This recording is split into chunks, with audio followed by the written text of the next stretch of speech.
आकाश का रंग काला नहीं, रक्त सा लाल होगा।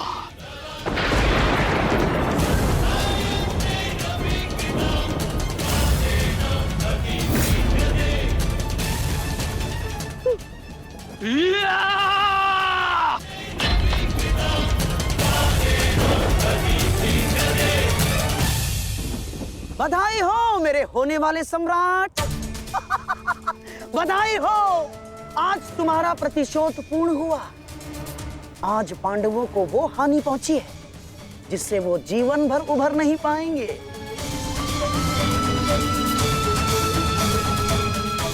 मामाश्री, इन पांडवों के मुख पर मुझे प्रतिदिन यही भाव चाहिए।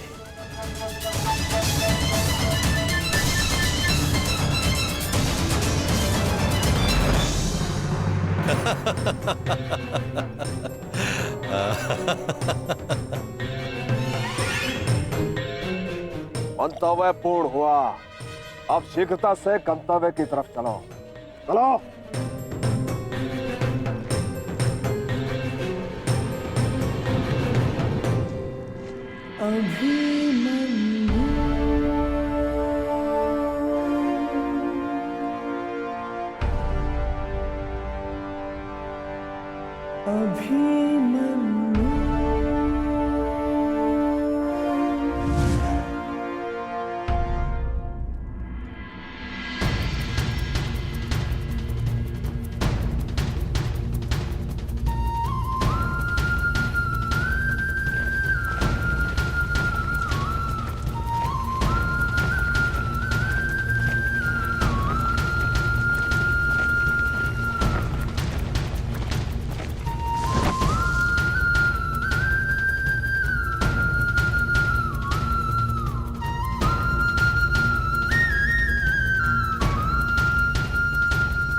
युधिष्ठिर,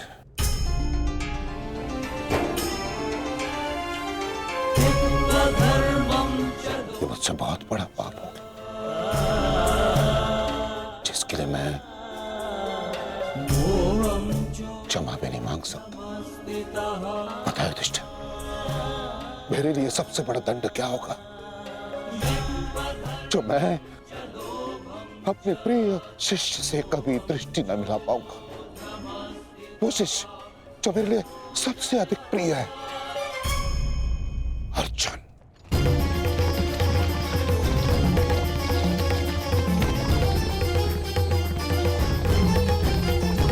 गति बढ़ाइए माता। गति कितनी भी बढ़ा लीजिए काकाश्री, कोई लाभ नहीं, क्योंकि कोई भी रथ समय में उल्टा नहीं जा सकता। वासुदेव, अब तक मैं सब कुछ देख रहा था, परंतु अब रहा नहीं गया। प्रभु, मेरे मन में कुछ संदेह है। मेरी मृत्यु धर्म स्थापना के लिए आवश्यक थी, परंतु क्या उस वीर का अंत भी आवश्यक था? क्या आप उसे टाल नहीं सकते थे? ईश्वर भी समय से परे कहाँ है बारबरीक? परंतु ईश्वर स्वयं समय भी है ना? किंतु ये समय ना प्रश्न करने का है और ना ही अवसर उत्तर देने का।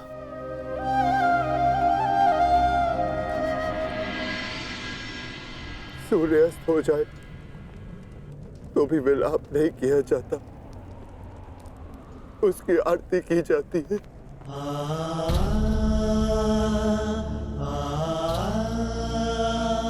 आज आपके प्रिय शिष्य के पुत्र ने आपके द्वारा दी गई शिक्षा को सार्थक कर दिया, जो आपने अर्जुन को दी, और अर्जुन ने अभिमन्यु को। आज हम सबके मन भरे हुए हैं, परंतु कांधे ऊंचे, और अब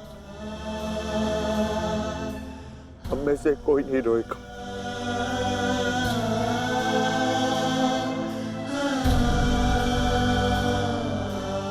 क्योंकि अभिमन्यु की यही अंतिम इच्छा थी। आप मुझसे कुछ छिपा रहे हैं माधव, बताइए मुझे। किस वीर का अंत हुआ? युद्ध बलिदान मांगता है पार्थ, और युद्ध में केवल एक वीर ही वीर गति प्राप्त करता है। नहीं, ये मेरा उत्तर नहीं है माता। मुझे सत्य जानना है। क्या हुआ है युद्ध भूमि में? क्यों आप सुशर्मा के साथ युद्ध में इतने व्यतीत थे? क्यों मेरा मन इतना अशांत है? क्यों मैं भय से इतना कांप रहा हूं? क्या ये सभी संकेत किसी अपने की मृत्यु का भान करा रहे हैं? जब तुम्हें सत्य का भान हो चुका है पार्थ, तो क्यों तुम मुझसे असत्य बुलवाना चाहते हो?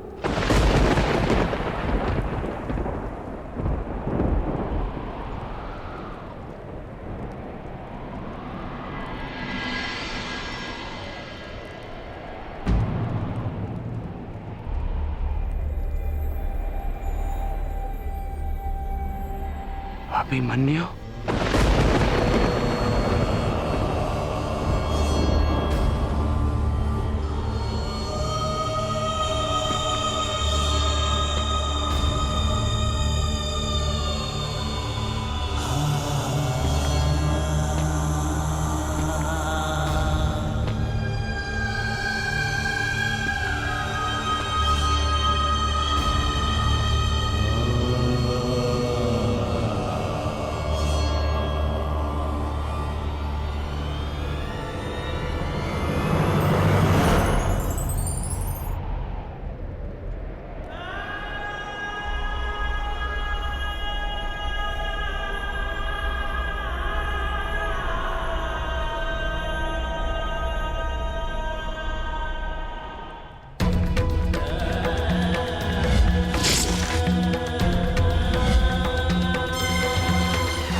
ये रक्त हाथ से जा क्यों नहीं?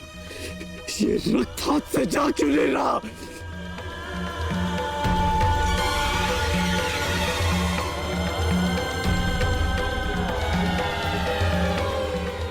ये रक्त मेरे हाथ से नहीं जा रहा।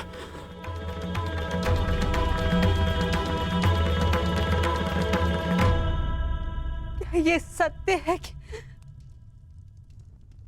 मेरा पुत्र अभिमन्यु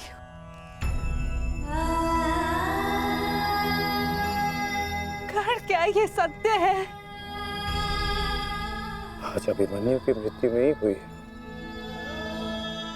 आज धर्म और करुणा की मृत्यु हुई है। नीति और चेतना ने मौन साधा है। आज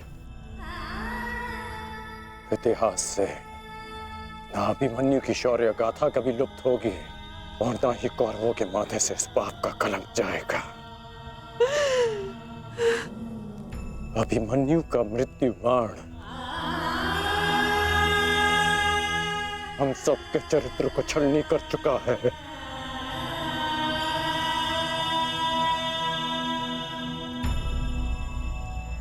मत राजमाता, मत रोइए आप।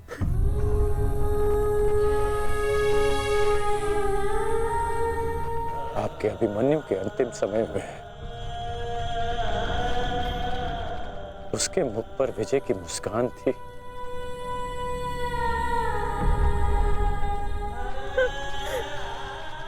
मेरी आपसे विनती है, मेरी एक विनती स्वीकार लीजिए। आज आप राजमाता नहीं, अपने पुत्रों की माता होने का धर्म निभाइए। आपके पुत्रों को आपकी आवश्यकता है।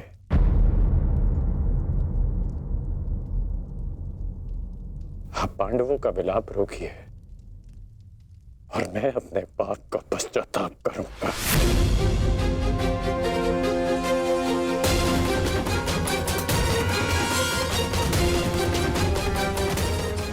शमुक,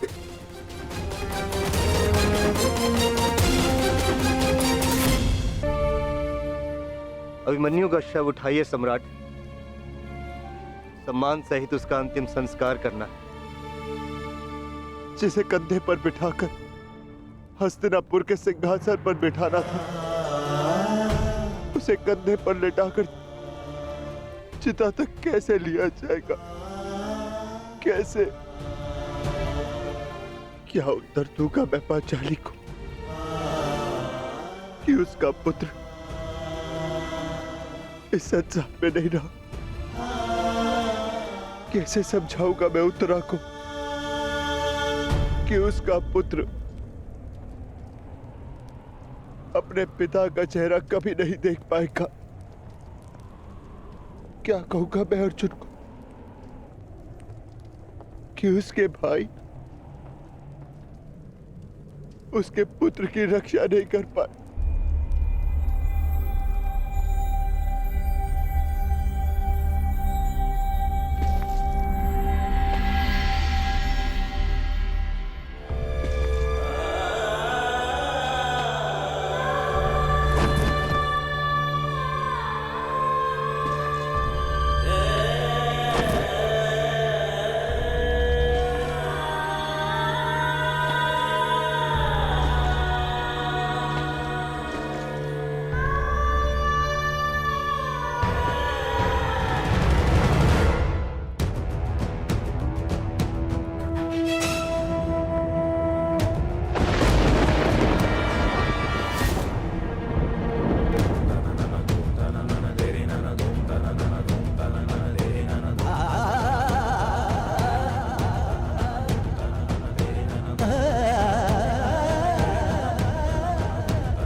ये च कृष्णे गुणास्फितः। मैं आपको विश्वास दिलाता हूँ पिताश्री कि युद्ध भूमि में आपकी कमी शत्रु को अनुभव नहीं होगी। जब आप सुशर्मा का नाश करेंगे तो आपके पुत्र के शौर्य की कीर्ति आपका स्वागत करेंगे।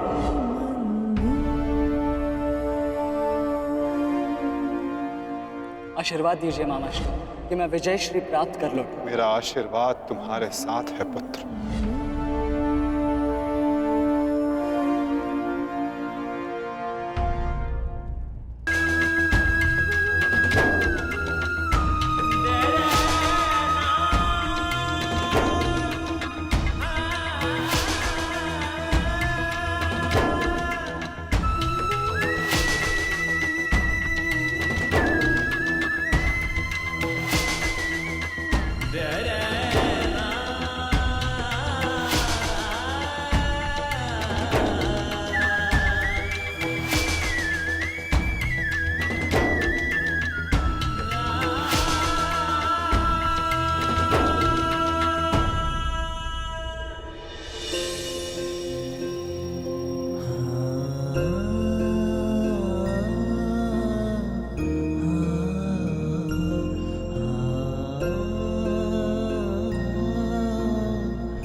अभिमन्यु, पुत्र, मैंने सुना कि किस प्रकार तुमने अभेद्य चक्रव्यूह को भेदा।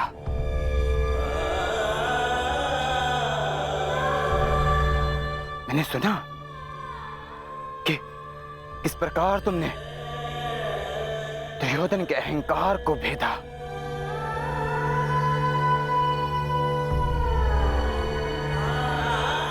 मैंने सुना कि किस प्रकार तुमने अपनी माता के अपमान का प्रतिकार किया।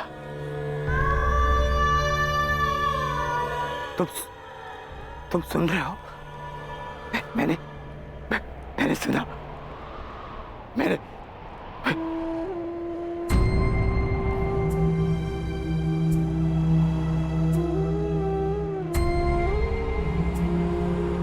चक्रव्यूह को भेदने की कथा पूरी क्यों नहीं सुनाई?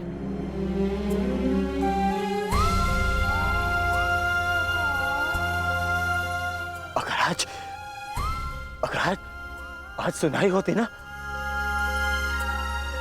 तो मेरा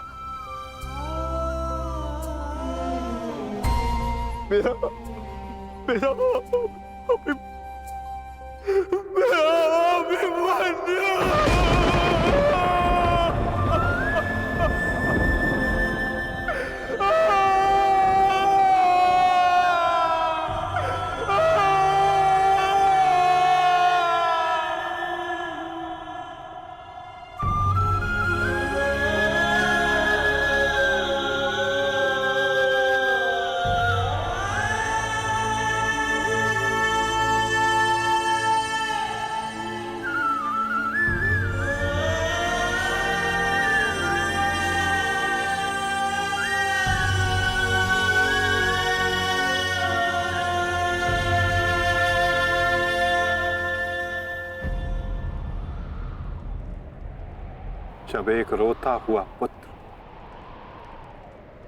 अपने पिता के समक्ष एक योद्धा बनकर प्रस्तुत होता है, तो उसके पिता के लिए बड़े गर्व की बात होती है।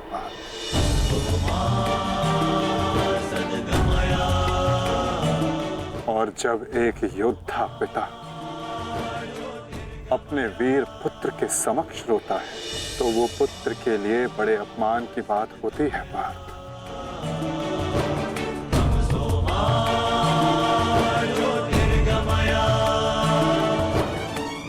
और मेरे भांजे अभिमन्यु का अपमान मत करो पार्थ।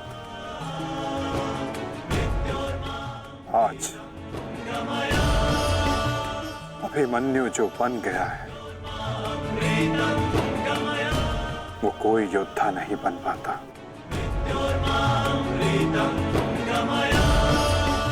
आज वो विजेता नहीं, एक महान, एक वीर, शूरवीर योद्धा बना है।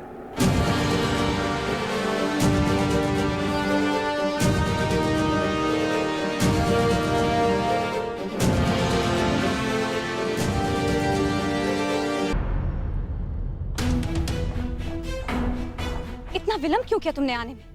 मैं कब से अपने पुत्र के समाचार की प्रतीक्षा कर रही हूँ। अब मौन क्यों खड़े हो, बताओगे भी? सारे योद्धा अब तक क्यों नहीं लौटे? कुछ बोलो।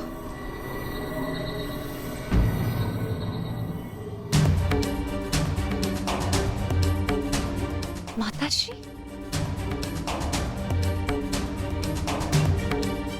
प्रणिपात माताश्री। आप यहाँ?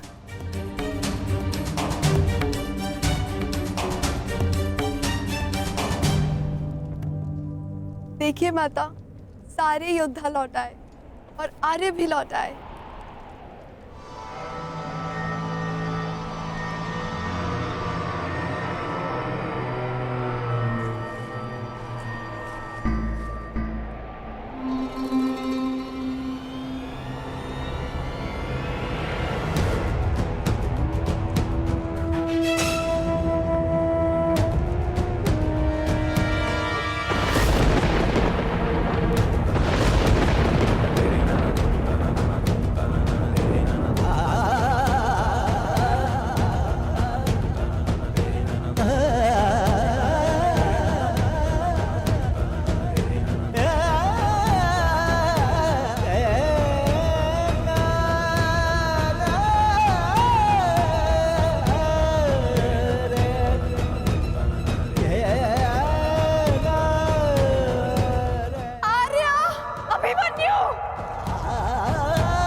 था कभी अपना वचन नहीं तोड़ते। हम अभिमन्यु को तो नहीं ला पाए उत्तरा, परंतु उसकी ओर से एक संदेश लाए हैं।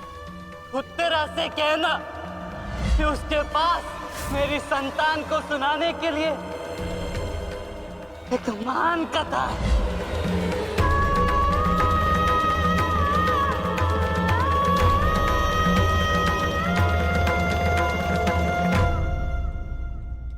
उत्तरा,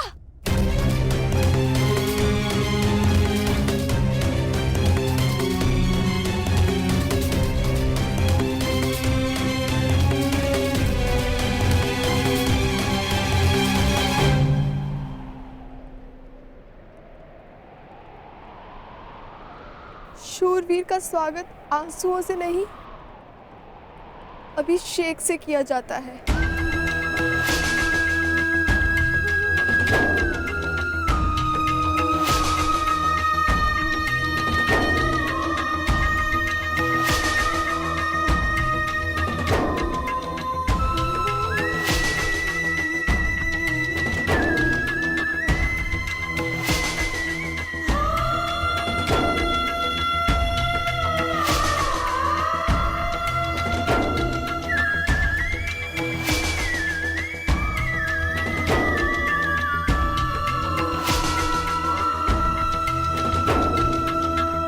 अंतिम यात्रा पे जा रहे हैं आर्य।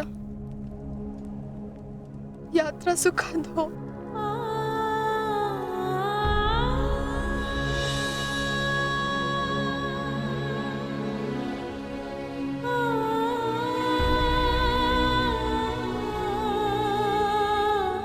मेरी शुभकामनाएं हैं कि उस लोक में आपकी कीर्ति अक्षत हो।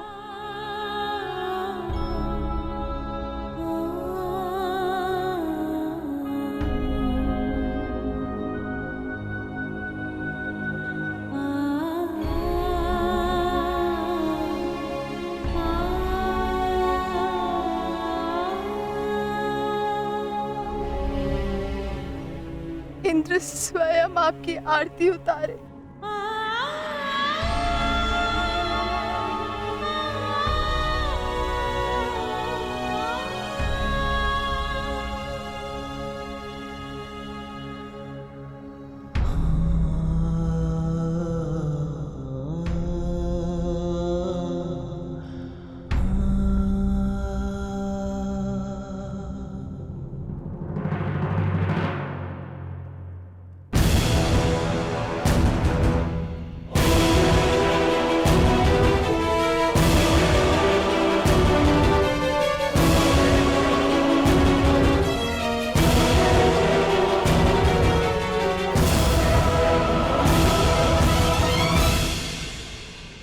क्यों आए हो यहाँ?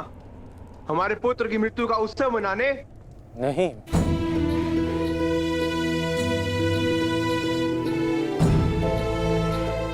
मैं एक वीर की वीर गति को श्रद्धांजलि देने आया हूँ। एक पाप का पश्चाताप करने आया हूँ मैं। पश्चाताप नहीं, प्रतिघात होगा। कौरवों ने नियम भंग करके सीमा तोड़ी है और अब मैं इस महायुद्ध में बनाए हुए सारे नियम त्यागता हूं।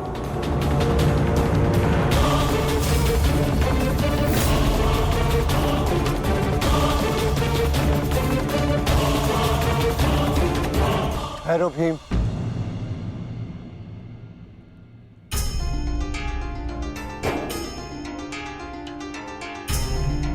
ये मत भूलो कि हम पांडव हैं, कौरव नहीं।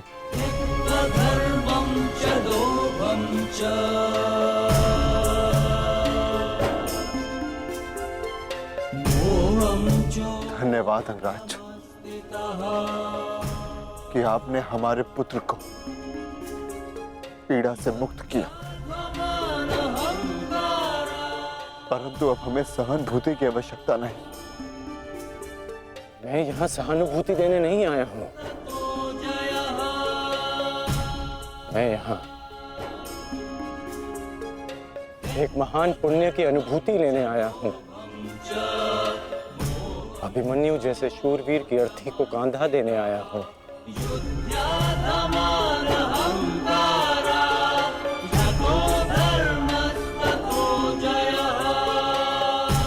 इस पुण्य से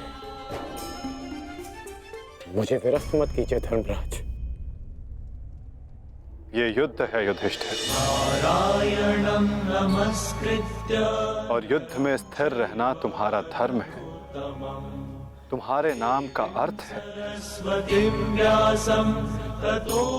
अंगराज ने भी इस युद्ध में अपने पुत्र को खोया है।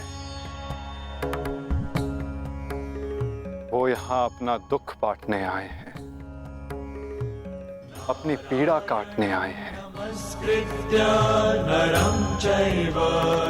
अंगराज को आने दो युधिष्ठिर।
ये च कृष्णे गुणास्फिताः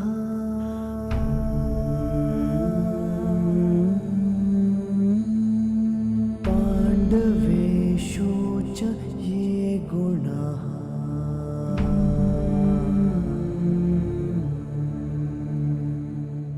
अभिमन्यु किलेकस्था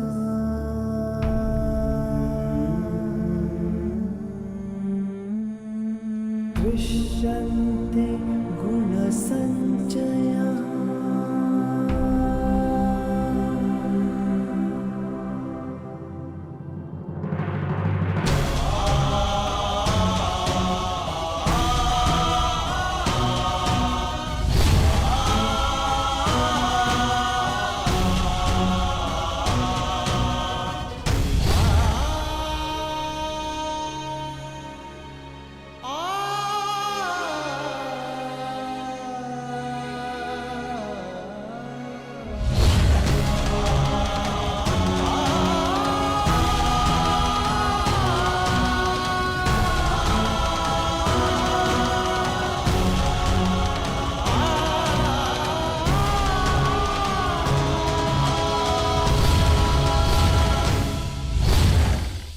गुरुकुल की तीसरी पीढ़ी का नाश हुआ है महाराज। ये ठीक नहीं किया दुर्योधन ने।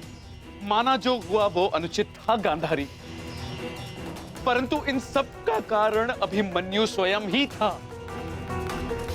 यदि वो दुर्योधन का अपमान ना करता तो आज ऐसा कदाचित ना होता। नहीं स्वामी, मेरी आंखों पर पट्टी बंधी हुई है, परंतु हस्तिनापुर का जलता हुआ भविष्य मैं स्पष्ट देख सकती हूँ।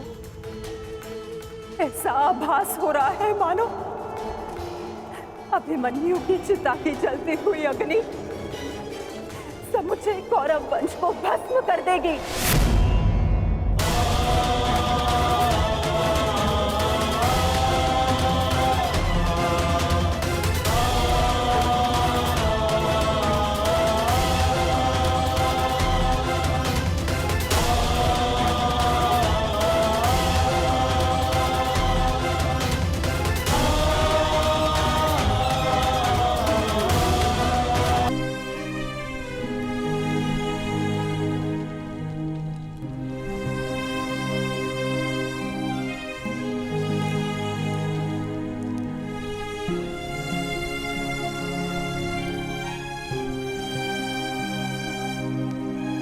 पार्थ,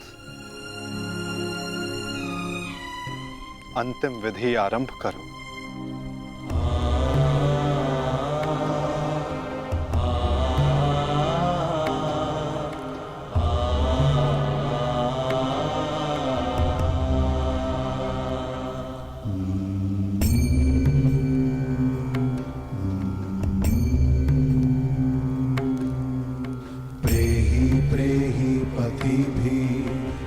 सारथी,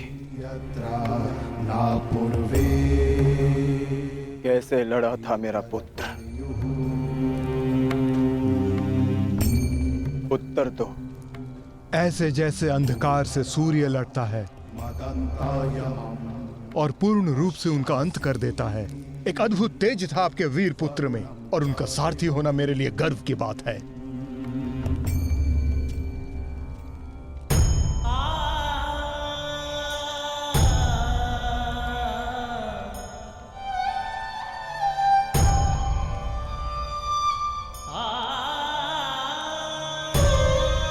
जब 6 योद्धाओं ने अभिमन्यु पर आक्रमण किया तो उसने क्या कहा था भ्राताश्री?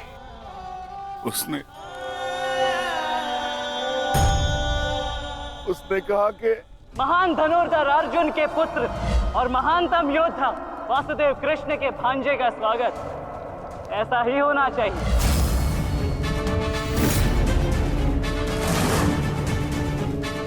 जब आपने उसे भीतर जाने से रोका था ज्येष्ठ, तब उसने क्या कहा? एक योद्धा मृत्यु के भय से पीछे नहीं हटता ताक्षरी, वो आगे बढ़कर मृत्यु का वरण करता है। और आज मृत्यु को भी अर्जुन पुत्र के बाणों का तेज सहना होगा। मैं इस चक्रव्यूह में आया हूं ताकि पांडवों का सर गर्व से उठा रहे। और विश्वास कीजिए ताक्षरी, यदि मेरा सर भी कट जाए तब भी आपका सर गर्व से उठा रहेगा। दुर्योधन के सामने दुर्जय बनकर खड़ा था हमारा पुत्र अभिमन्यु। कहा था ना मैंने काकाश्री, जब जब मिलूंगा वस्त्रहरण करूंगा। आप सब उसकी रक्षा के लिए भीतर क्यों नहीं जा पाए?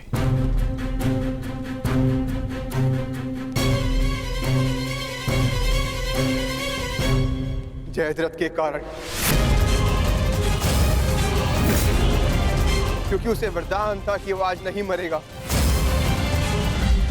उसने हम में से किसी को अंदर भीतर नहीं जाने दिया। यही कारण अभिमन्यु की मृत्यु का।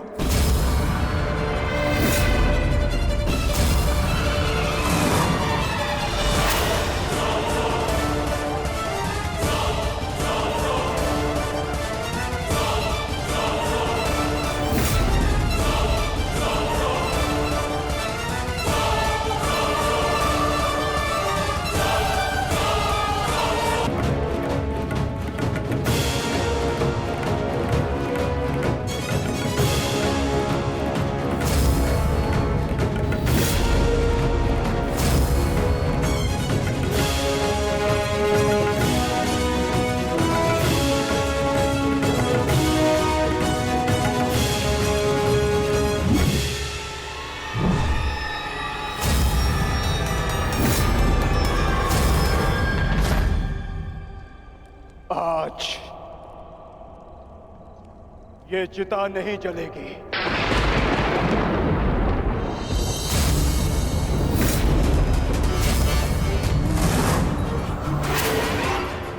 बल्कि कल 2 चिताएं जलेंगी। मैं कौन्तेय अर्जुन अपने अभिमन्यु के अंश की सौगंध लेता हूं कि कल सूर्यास्त होने से पूर्व मैं जयद्रथ का वध करूंगा।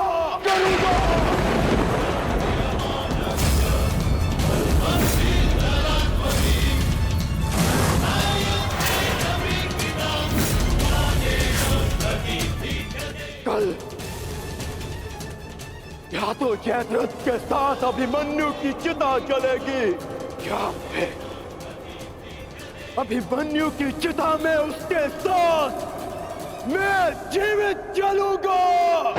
मेरा प्राण अर्जुन का प्राण।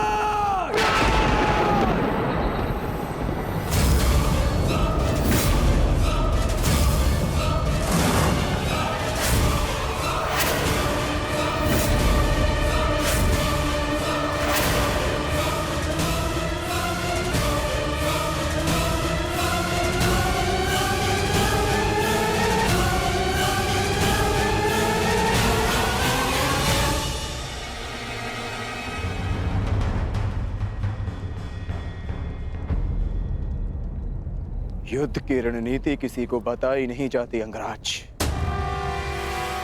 परंतु मैं बता रहा हूं।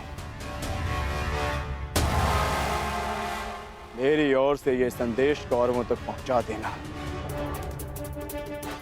छिपा सकते हैं तो छिपा ले जयद्रथ को, क्योंकि कल मैं उसे पाताल से भी ढूंढ निकालूंगा और सूर्यास्त होने से पूर्व मैं उसका सर धड़ से अलग कर दूंगा। ये अर्जुन का प्रण है।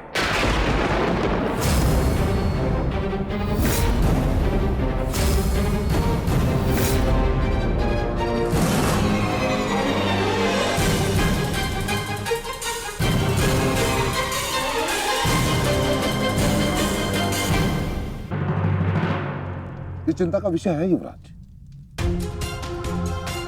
ये एक योद्धा की ललकार नहीं, एक पिता का प्रतिकार है। अर्जुन ने अपने पुत्र के शव के समक्ष प्रतिज्ञा ली है, और यदि अर्जुन ने प्रतिज्ञा ली है तो उसे पूर्ण करने का संपूर्ण प्रयास करेगा वो। बस आचार्य द्रोण, बस। पितामही की भांति आपको अवसर चाहिए होता है हमारे शत्रुओं की प्रशंसा करने का। आपको हम कौरवों से अधिक उस अर्जुन की प्रतिज्ञा पर विश्वास है, किंतु आप भूल रहे हैं कि किस प्रकार अपने भ्राता के पुत्र के प्राणों की भीख मांग रहे थे वो पांडु पुत्र। आज पुत्र यमलोक गया है और कल पिता जाएगा, और इसे आप सुनिश्चित करेंगे क्योंकि आप कौरवों के सेनापति हैं। दुशासन,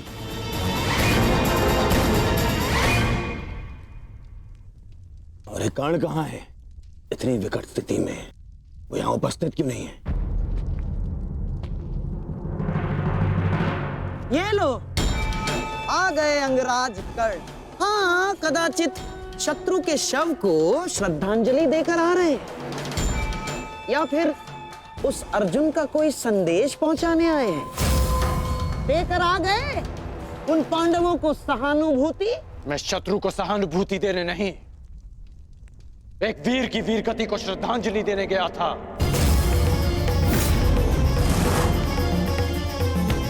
परंतु आपको समझाने का क्या लाभ? आपके लिए तो युद्ध भी एक चौसर का खेल है। खेल तो आप खेल रहे हैं मेरे भांजे के साथ। मामाश्री,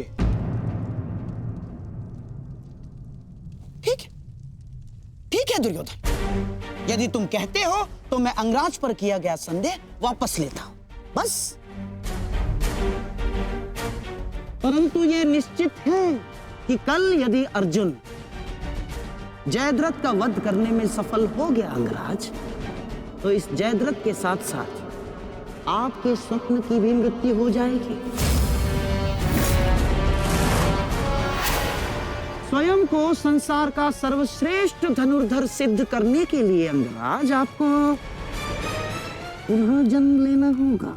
विश्व के सर्वश्रेष्ठ योद्धा की उपाधि ना मुझे मिलेगी और ना ही अर्जुन को। वो सम्मान अभिमन्यु को जाता है।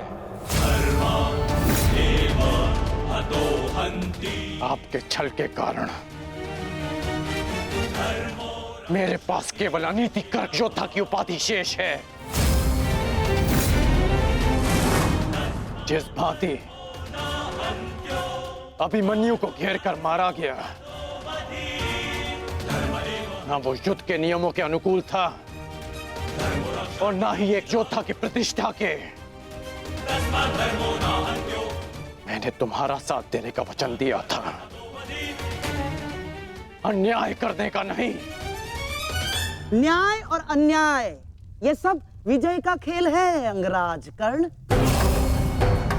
जो जीता वो न्यायी और जो हारा वो अन्यायी। क्योंकि इतिहास जीतने वाले लिखते हैं, हारने वाले नहीं। यदि ऐसा है तो मुझे इस इतिहास में कोई स्थान नहीं चाहिए।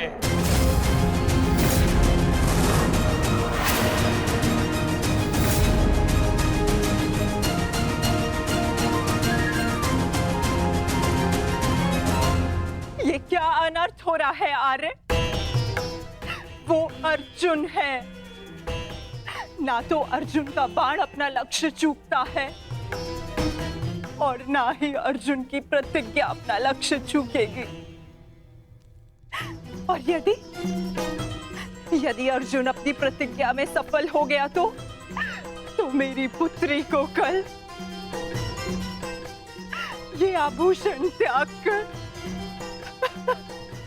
श्वेत वस्त्र धारण करने पड़ेंगे आर्य। और मैं अपनी पुत्री की ये दशा देखने से पूर्व अपना जीवन त्यागना उचित समझूंगी आर्य। स्वयं को संभालो गांधारी।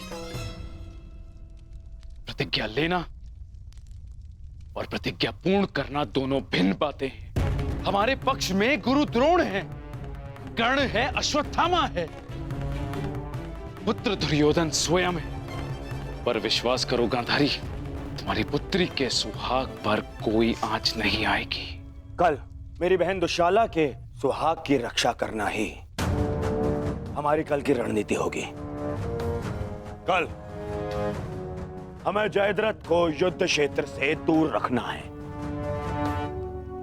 ना रहेगा बांस, ना बजेगी बांसुरी।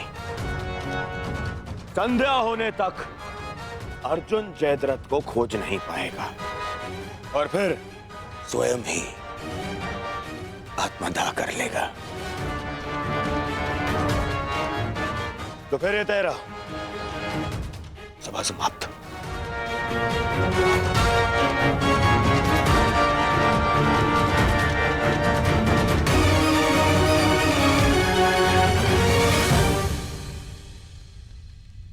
चलिए मामाश्री, युद्ध की तैयारियां करनी है।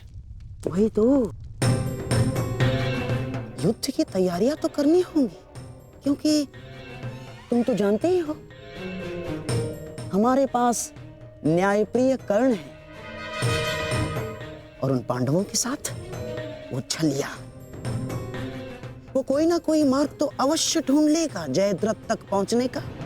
अर्जुन की इस प्रतिज्ञा की सूचना कौरवों तक पहुंच गई होगी और कौरव इस अवसर का लाभ अवश्य उठाएंगे, विशेषकर मामा शकुनी, जो मेरी प्रतिज्ञा को मेरे ही अंत के लिए योग करने का षड्यंत्र रच रहे होंगे। सुनो, ये गांधार का सबसे तीव्रगामी अश्व है और स्मरण रहे, ये संदेश अपने स्थान तक अपने समय से पहुंचाना अति आवश्यक है। यदि ये संदेश अपने समय से नहीं पहुंचा तो समय से पूर्व तुम अवश्य यमराज तक पहुंच जाओगे। समझ गए?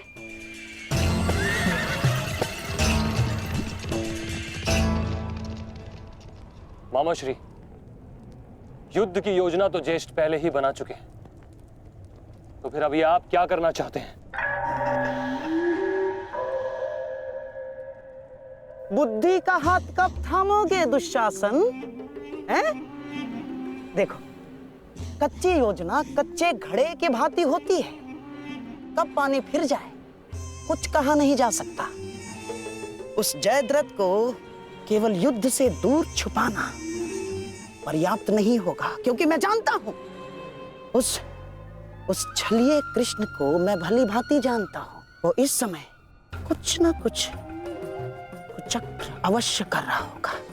इसीलिए मैं ये सुनिश्चित कर लेना चाहता हूं कि कल युद्ध में जयद्रथ का वध हो या ना हो, परंतु वो अर्जुन अवश्य मृत्यु के घाट उतर जाए। परंतु मामा श्री, मैं कुछ समझा नहीं। तुम समझने का प्रयास भी मत करो। जब मेरे शब्दों के बाण तुम्हारे मस्तिष्क को भेदेंगे, तब तुम अपने आप सब कुछ समझ जाओगे।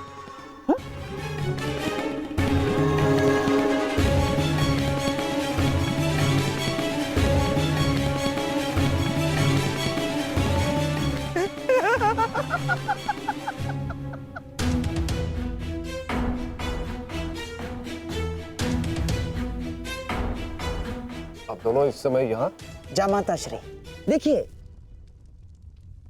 आपको जो पांडवों से प्रतिशोध लेना था वो तो आप ले चुके हैं, पूर्ण हो गया है आपका प्रतिशोध। इसीलिए मैं चाहता हूं कि आप अब विश्राम करें, सिंधु जाकर अपनी पत्नी से मिले, अपने शौर्य की गाथा सुनाए।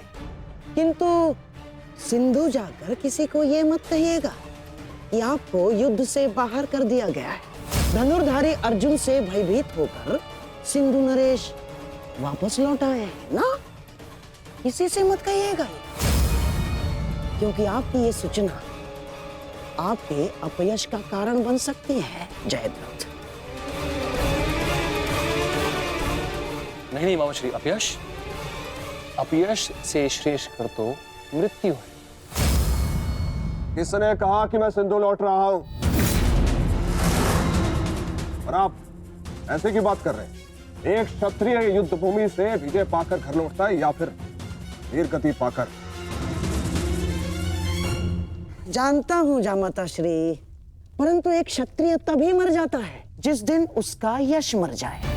परंतु आपका दुर्भाग्य है जामाता श्री, ना आप विजय श्री देख पाएंगे और ना ही वीर गति का स्वाद चख पाएंगे, क्योंकि आप यहाँ रुकेंगे तो निसंदेह अर्जुन का सामना तो कर ही नहीं पाएंगे।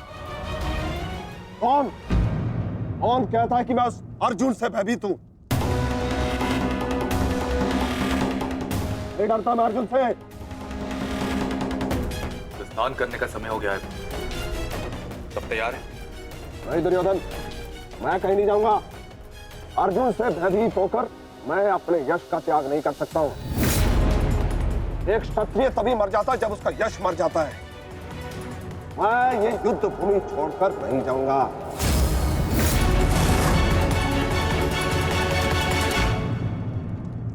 दुर्योधन, मैंने कितना समझाया इन्हें, किंतु ये समझ ही नहीं रहे।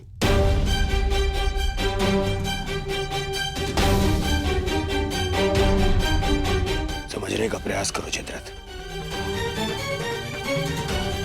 मेरी बहन दुशाला मेरे लिए बहुत प्रिय है। यदि अर्जुन अपनी शपथ पूर्ण करने में सफल हो गया तो अनर्थ हो जाएगा। उसका उपाय मैंने कर लिया है दुर्योधन।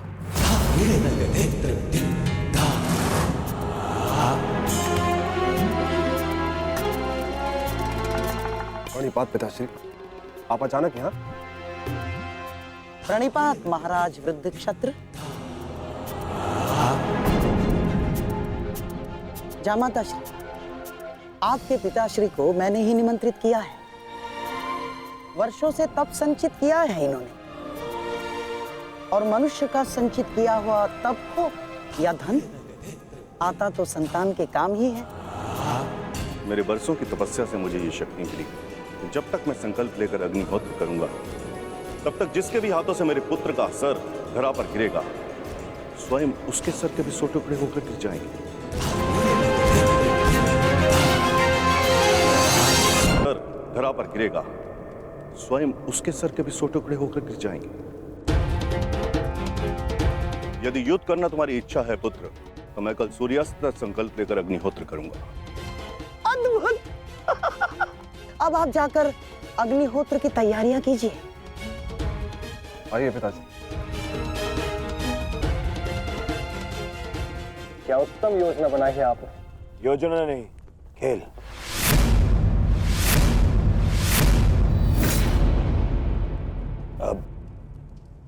क्या नया खेल खेला है आपने? अब खेल तो अर्जुन के प्राणों के साथ खेला जाएगा मेरे होने वाले सम्राट। यदि कल संध्या तक अर्जुन जयद्रथ का वध नहीं कर पाया तो स्वयं ही आत्मदाह कर बैठेगा, और यदि उसने जयद्रथ का शीश धड़ से अलग कर भी दिया तो वृद्ध क्षत्र के तप के बल से उसके सर के 100 टुकड़े हो जाएंगे मेरे होने वाले सम्राट। नहीं मामा जी, आपकी ये योजना मुझे स्वीकार नहीं। मैं किसी भी परिस्थिति में जयद्रथ के प्राणों को संकट में नहीं डाल सकता। कल यदि जयद्रथ युद्ध में उतरेगा तो केवल मेरे निश्चिंत हो जाने पर, और मेरी इस समस्या का कोई निराकरण कर सकता है तो केवल मित्रकर्ण है।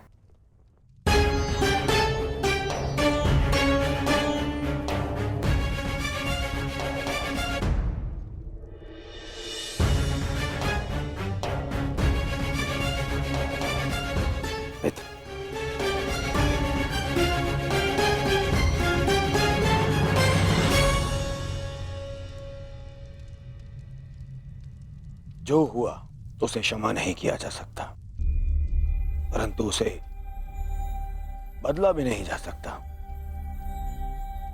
कभी कभी युद्ध में योद्धा अपनी भावनाओं में बह जाता है, परंतु मैं क्षमा प्रार्थी नहीं हूं।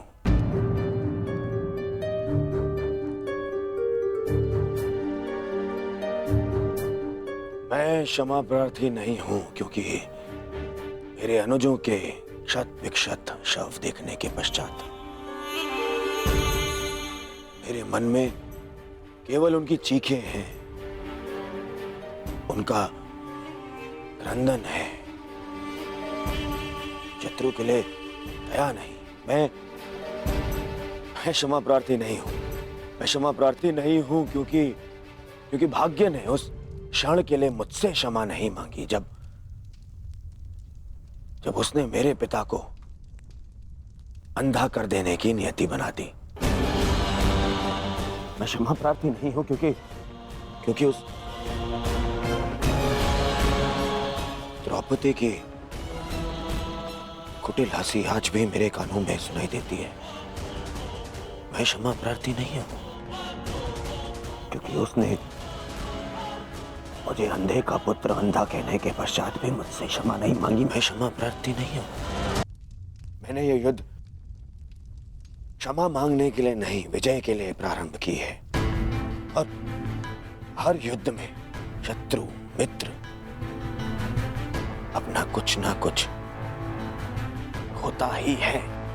मित्र, मैं अपने आप को निरपराध सिद्ध करने के लिए नहीं आया हूं। नहीं, मैं बस इतना कहने आया हूं कि मैं अभी भी नहीं रुकूंगा। अंत तक युद्ध करूंगा, अंत तक।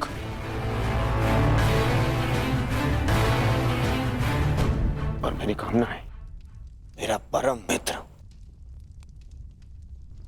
इस युद्ध में मेरा साथ दे।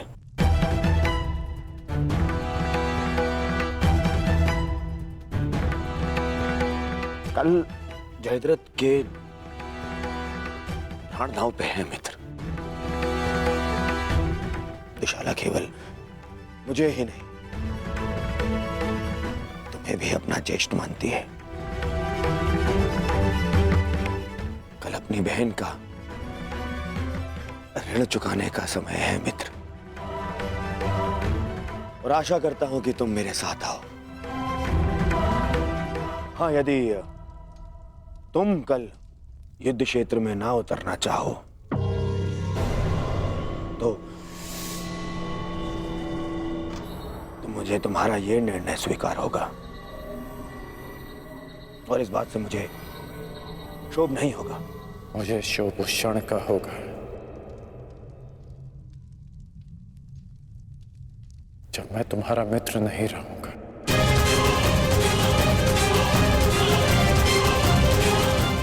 मैं नहीं जानता कि कल युद्ध भूमि में मैं आऊंगा भी या नहीं।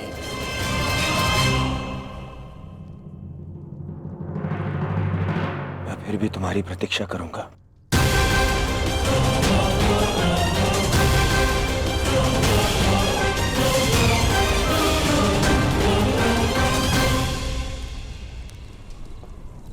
तुमने एक पुत्र के धर्म का पालन किया, किंतु मैं एक पिता के धर्म होने का पालन ना कर सका। पुत्र, तुम मेरे मान की रक्षा के लिए चक्रव्यूह में प्रवेश कर गए, पर मैं अपने पुत्र के प्राण की रक्षा के लिए उपस्थित नहीं था।